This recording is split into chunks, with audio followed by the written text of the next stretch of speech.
My other point on recession is this. It's not unusual, Kendall. It really isn't. It's very normal in the economic cycle of the American and world economy. Yeah. We go into really good times, expansion, and we go into down times, contraction. It's the normal cyclical cycle of the economic system that we live in. We've been doing this for 20 years and serving hundreds of families. We're going to bring solutions to your situation. How do you choose a financial advisor? How do you know who you should That's work the with? value of that 210 core, moving everything towards a purpose on purpose. Hey, everybody. Welcome to your Retirement Blueprint podcast. My name's Kendall Stahl. I'm alongside your co-host, or my co-host today, Mr. Phil Cooper. Hey, everyone. Thanks for watching today. What do you got going on? Anything fun, exciting? Boy, I do. Summer's here. Baseball season's a go. Grandsons are in full swing. You know, I've been asking. Tell them. They're asking me every day, "Can we get the pool open, Grandpa? Papa, can we get the pool open?" Tell them. Just tell them. Tell them About your shed. Oh, tell them about my shed. Boy, No, can we you don't. devote a whole show to the shed? We can if you want. Any guys listening, and maybe some gals. I don't know. Maybe some gals listening. Sheds, place to put your stuff. Right, and this makes a guy smile. More stuff for me to clean out when you're gone. I always say that when I'm dead, I would like another shed full of stuff just so he has to clean it out when I'm gone. So, That's right. I'm building a new shed. Yeah. That's exciting. It I'm is. jealous. Yeah. So You're when welcome. you're done there, if you want to come, I don't know, help me build one, you can. It's not like I'm doing much on this one. I'm not much help when it comes to building. Oh, man. Do you think building a shed is a good idea in a recession? What makes you think we're in a recession? I don't know. This is just our topic for today. Boy, so that's I thought been a I'd bring it word up. I hear every day lately. People said recession. I think, here's Phil's opinion, okay? Let's hear I it. think that most people, when they hear the word recession, it's very sinister to them. It's very, Can you define that for me? define sinister? Yes, please. Bad news. Okay. Horrible news. All right. Because you turn on the media and it's this, we're headed towards a recessionary period, and people, oh my gosh, we're going into recession. All recession is, it's people spending less dollars today than they did yesterday.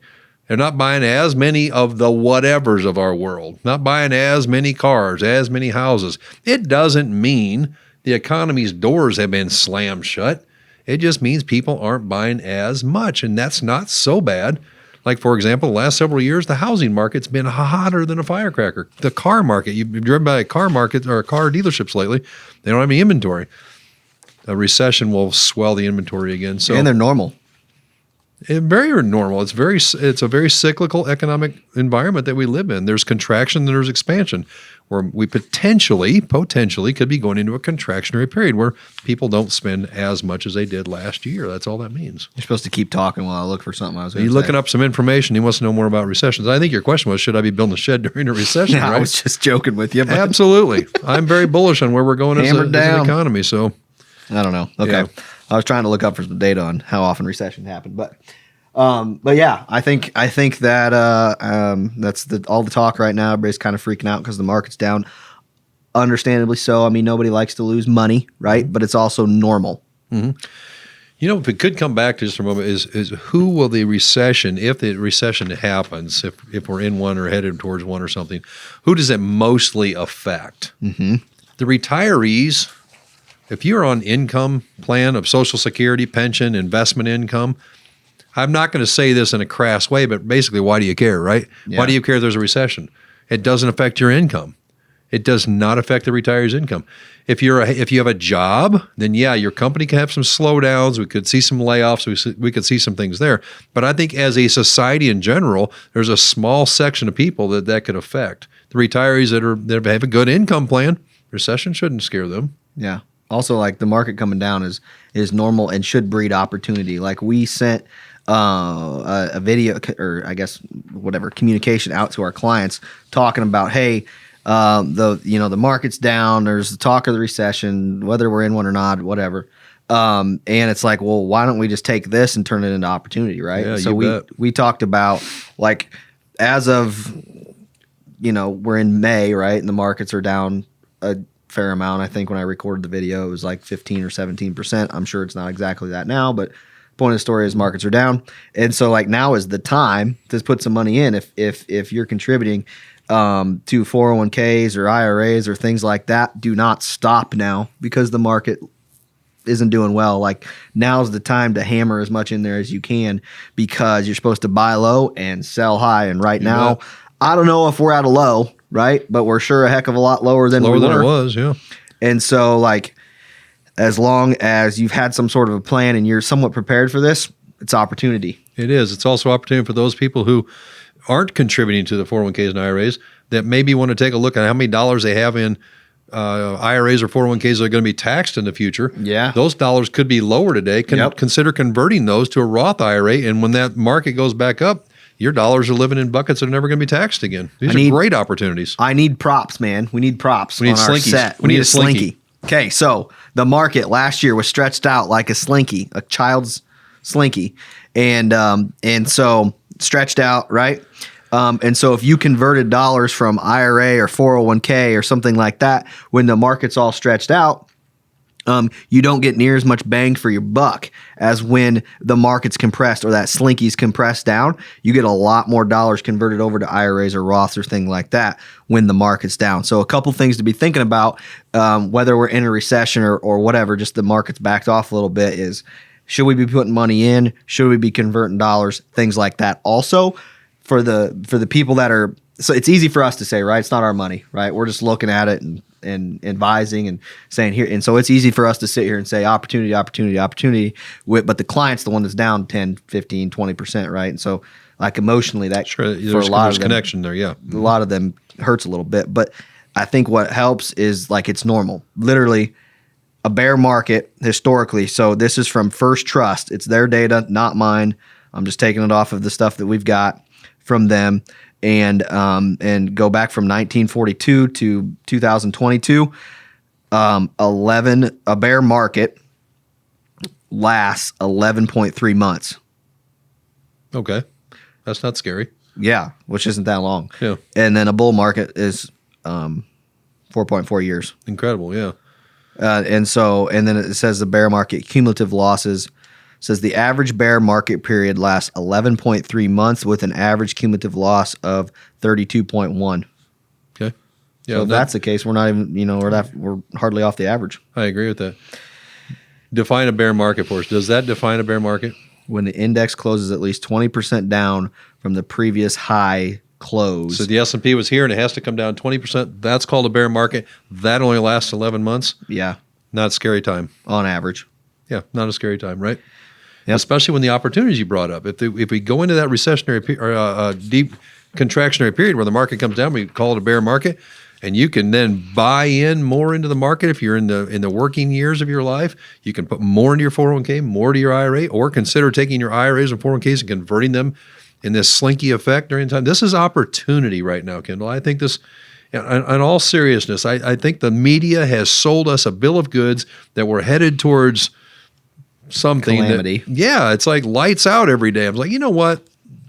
I'm not buying it. That's what I'll stop with that. What were you really gonna say? I'm not buying it. I'm not buying that bill of goods they're selling. All right, you asked me for something, and that's trivia time. Ooh, trivia. Okay. All right. You wanted trivia questions. All right. In this piece of paper from Okay. First Trust, okay, they're the ones that have done all the fact checking on this. All right. Says below, it shows the amount of years with a negative return, and this is on the S&P. Okay. Okay. And then the amount of years with a positive return. All right. From 1926 to 2021, how many years in there were negative? Ended the year like So for you the had whole an year. 80 or 90 year period, you're telling me. Yep, 96 year. Yep, 96 years. 96 years. How many of those years in the S&P were down? Yep. I'm going to say it's probably going to range somewhere in the 20 somethings. Did you read this? I did not. 25 negative years in those 96 years. How about average negative return? So if you take those 25 years, you average the negative return. What do you come up with? Double digits, but probably 10, 11%. 13.2. Okay. Okay. And so if that's the case, let's just say 2022 ended now. We're just average. right? It's normal. I agree. Okay, 71 positive years. This blew my mind. Okay. Of the 71 positive years, what is the average positive rate of return? 16. 21.3. Woo! Really? So that can really What does that, just that little information right there, what does that tell you? a lot. I'll tell you what it tells me. What is Stay invested. Yeah. Stay invested. Okay, average rate of return, so ups and the downs from 26 to 21. So, This is I was trivia. almost not listening This to you. is Go trivia. ahead. Go What ahead. were you doing? I was my mind Average was rate of return. So we're including the downs and the ups everything now. mixed together. Yep, from 1926 to 2021, It's got to be 16, 17%. 10.5. Man, I just blew this whole math problem. You got pretty close. Wow. Anyways, my point is, So 10% to stay invested. Good years, bad years, everything. They were still giving Yep. 10%. comes back to you got to have a plan, because if you're taking money out in those down years, it's going to hurt worse than when you're taking money out in those up years. I'm going to say something to the investor, okay? Okay. Nobody likes down markets. Nobody likes to pay for advice. I will tell you this. Out of doing this for 20 plus years, I will tell you the place where a good advisor Yep. will earn their fees is the advisor who can keep their client invested. Amen. Keep them from jumping off the building and getting scared and running for the hills, or whatever analogy. The guy or the gal who can keep their client invested will have the greatest outcome for their client long term. Yep. Okay. One more stat. One more stat, all right.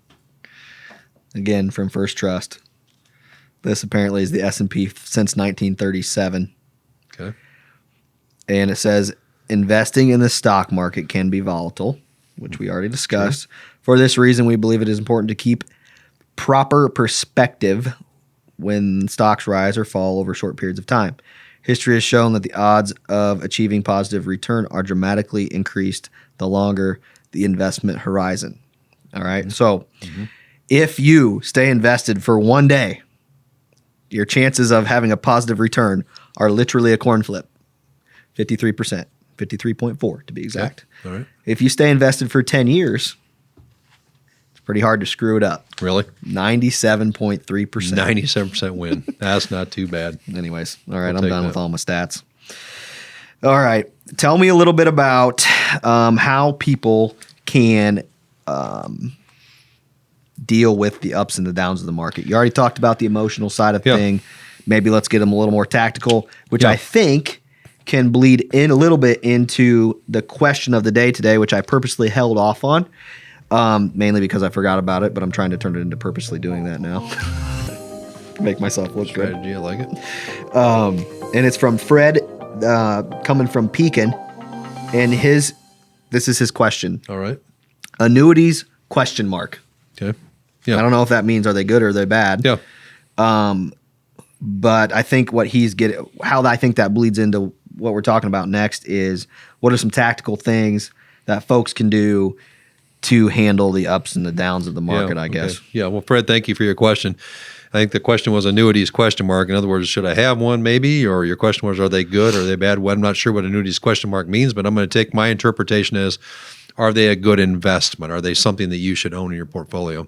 It always comes back to 100% of the time, the claims paying abilities of the insurance companies or what the strength of your money is tied to. And also, we want to make sure that any investment, any insurance product, those kind of things that are being recommended to you, we need to take a larger picture of you, first of all, before we say, this is a good investment, Fred. You ought to have one of those, whatever those are, stock, bond, CD, annuity. Yep. So that's our disclaimer there. That I don't know enough about your question, but I would say this. If you're asking, should a person have an annuity, here's a strategy that Kendall and I are employing right now. So when the markets are moving all over the place, we could potentially have a problem when the market's down. A person might need to withdraw some funds out of that account. That's a difficult time because if the market goes down 10% and you pull out 10%, well, now 20% has gone out of your account. Yeah. The market returns, the dollars will never come back to where they came from. So we're repositioning some dollars into an annuity that doesn't lose value and having folks remove money from that in a down market, buying you time on your market-driven money. So in that aspect, an annuity makes sense. Another person might say, Phil, I've got a specific amount of money. I've got to make sure that money gives me income. I'll never run out of that no matter how long I live.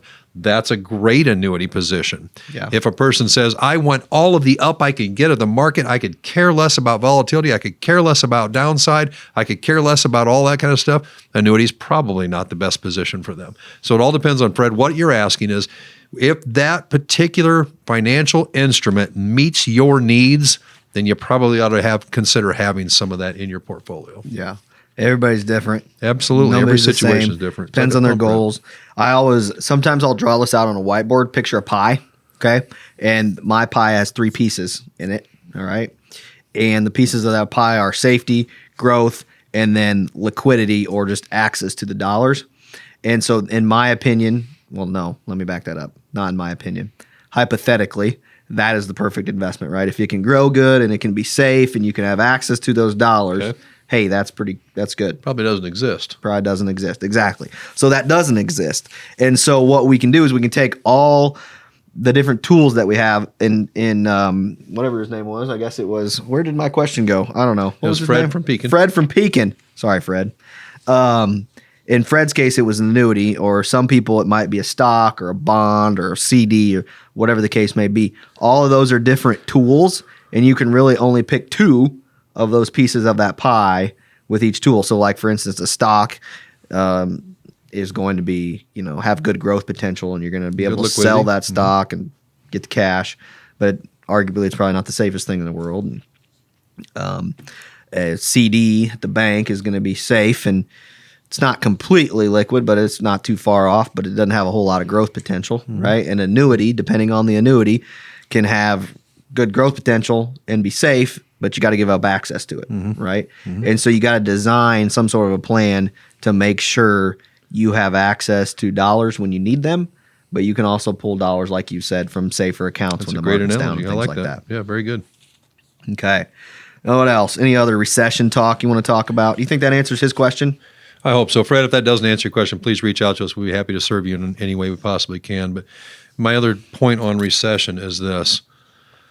It's not unusual, Kendall. It really isn't. It's very normal in the economic cycle of the American and world economy. Yeah. We go into really good times, expansion, and we go into down times, contraction.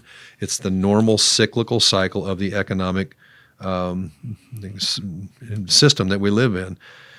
Should you have a plan just in case we're headed towards a deep recession? The answer, yes. Should you have a plan if we're going into really good times? Yes. Should you have a plan for income? Should you have a plan for risk, for plan for safety? Yes. But what we're living through right now is not abnormal, period. There you go. All right. This is going to be fun. Okay. This week in history. We're going to do it trivia style, though. Oh, boy. All right. You're testing me today. 1962. Economy and prices. So, like, what things cost then. Okay. Average new home. 1962, I would say the average new home was probably Cost. Probably somewhere in the $20,000 to $30,000 range. $18,200. Okay. Yeah. First class stamp. Well, hold on. Let me back up. Okay, so that was 1962. 1982, average new home, $83,900. Ooh, goodness sakes. Wow. Yeah. Okay, first class stamp, 62. 1962, a first class stamp, I would say would have been about 11 cents. 4. Woo, I was off. And then in 1982 was 20. Jeez. Okay. Wow. And then a gallon of, this will be good. A gallon of gas, 1962. It was in the 20-cent range, 31. Yeah, wow. And then 1982 is $1.30. Now it's what, $4.70 or something? Yeah. You can still get it for 30 cents a gallon now if they're going to catch you. Yeah, that's true. They're going to catch you down the road a little ways. Okay. Yeah. Whatever floats your Bill's boat, a bit I of guess. advice for the week. Paid the full price on fuel. Dozen eggs, 1962, 54 cents. 82, Wow. 84 cents. Gallon of milk, 62, 49 cents. And 49 cents. And then in 82, $2.24. 1965, Warren Buffett. I'm giving a lot this time. Yeah, you are. Warren Buffett gains controlling interest of Berkshire Hathaway. I think And he's the done okay. He'd done all right. The share, here you go. We should have looked this up before the show. The shares were trading at less than $20 per share at that time. Yeah, they're higher than that today. They're higher. All righty. Here's an inflation one for you before we Okay. close. Okay. I was a kid. Mom sent me to the grocery store to get her a pack of cigarettes. First of all, you can't do that anymore. You can't send your kid to get a pack of cigarettes. But they did. They sent us to the grocery store to get a pack of cigarettes. And they were 70, 80 cents a pack. And I would say to her, Mom, you need to quit smoking. You need to quit smoking. And she said to me, when cigarettes hit $1 a pack, I promise you I'll quit smoking. Well, two things. She never quit smoking. And I don't know what a pack of cigarettes is, but I saw a sign the other day that says like $7 or $8 Yeah, I have no for a idea. pack of cigarettes. Can you That's imagine? crazy. That's inflation. All righty. Well, thanks for tuning in today, and we'll listen to you next, or we'll hear you. We'll be with you. There we go. We'll listen to them. We'll listen to them too. Thanks for watching. Yep. We'll see you. Bye-bye.